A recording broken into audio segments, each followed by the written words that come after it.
श्री स्वामी समर्थ. नमस्कार. सातारा मेजवानीमध्ये आपल्या सर्वांचं स्वागत आहे. आज मी तुम्हाला झटपट तयार होणारा मुगाच्या डाळीचा डाळकांदा दाखवणार आहे. अगदी कमी साहित्यात पण चमचमीत असा हा डाळकांदा आज आपण बघणार आहोत. सुरुवात करूया. आता तेल घातलेलं आहे मी 2 चमचे, 1 चमचा जिरे, अर्धा चमचे मोहरी, हिंग थोडासा, कढीपत्ता घालायचा,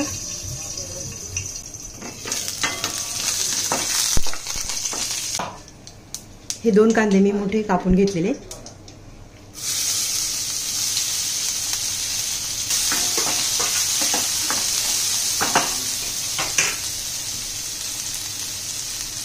कांदा भाजण्यासाठी आपण थोडं मीठ घालूया. 1 चमचा मी आलं लसूण पेस्ट घालते.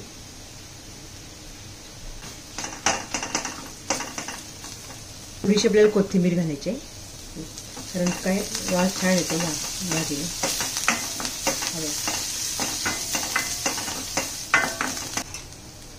कांदा लसूण मसाला 1-2 चमचे टाकते. मिरची पावडर तुम्ही टाकू शकता.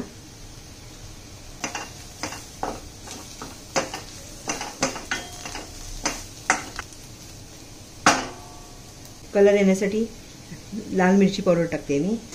आणि तुमच्याकडे कांदा लसूण मसाला नसेल तर लाल मिरची पावडर टाका नुसती. मसाला चांगला आपण परतून घेऊया. टोमॅटो कापून घेतलेले ते आपण घालूया.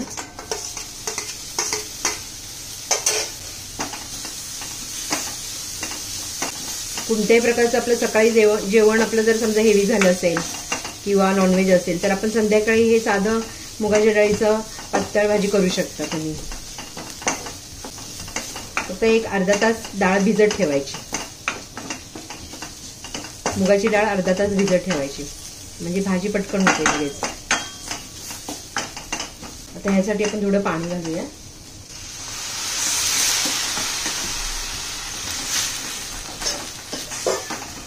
टोमॅटो पण मॅश होईल चांगलं म्हणून पाणी घालायचं. 1-2 मिनिट आपण झाकण ठेवूया.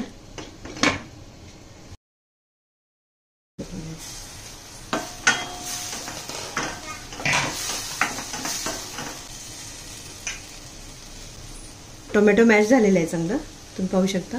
आता ही डाळ जी भिजवलेली आहे अर्धा तास ती आता आपण ह्याच्यात घालणार आहोत.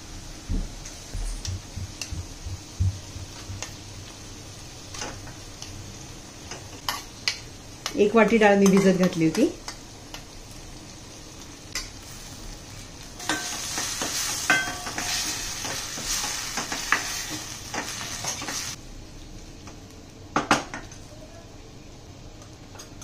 एक चमचा धना जिरा पावडर टाकते मी आणि अर्धा चमचा गरम मसाला. गरम मसाला नसेल तर तुम्ही किचन किंग मसाला टाकलात तरी चालेल.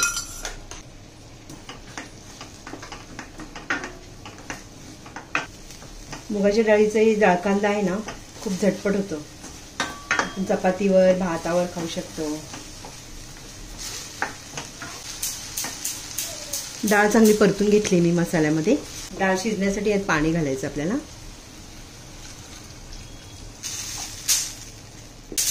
एक 1.5 ग्लास पाणी घालायचं. अर्धा चमचा मी मीठ घालते. कोथिंबीर घालते, जरा चव छान येते कोथिंबीरमुळं. तर एक उकळी येऊन देऊया आपण. मग बारीक गॅस करून एक 7 ते 10 मिनिट बरोबर शिजवून घ्यायचं आपल्याला. उकळी आल्यानंतर झाकण ठेवायचं. उकळी आता यायला लागली. आता आपण याच्यावर झाकण ठेवूया. बारीक करून आपल्याला एक 10 मिनिटं शिजवून घ्यायचे ही डाळ.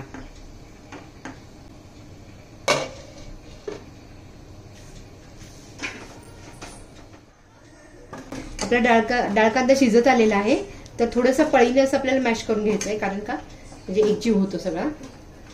पाहू शकता तुम्ही, छान झालेला आहे डाळकांदा. वास पण खूप सुंदर येतोय. गडबडीच्या वेळेला हे पटकन होतं डाळकांदा. याच्यावर गरम गरम तूप घालायचं वाटीमध्ये घेतल्यावर आणि सुंदर लागतं एकदम. हे मॅश करून झालेलं आहे. थोडी एक उकळी आली की आपल्याला सर्व करायचे. बस चपातीवर खावा, भाकरीबरोबर खावा, भातावर खावा. तर एक डाळ कांद्याला मी एक फोडणी देणार आहे. थोडीशी लसूण टाकायचा, कढीपत्ता टाकायचा, म्हणजे छान स्वाद येतो.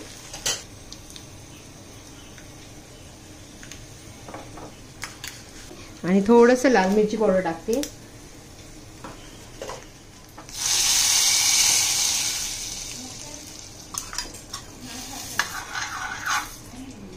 भाजी आपली रेडी आहे. सर्व करते आता.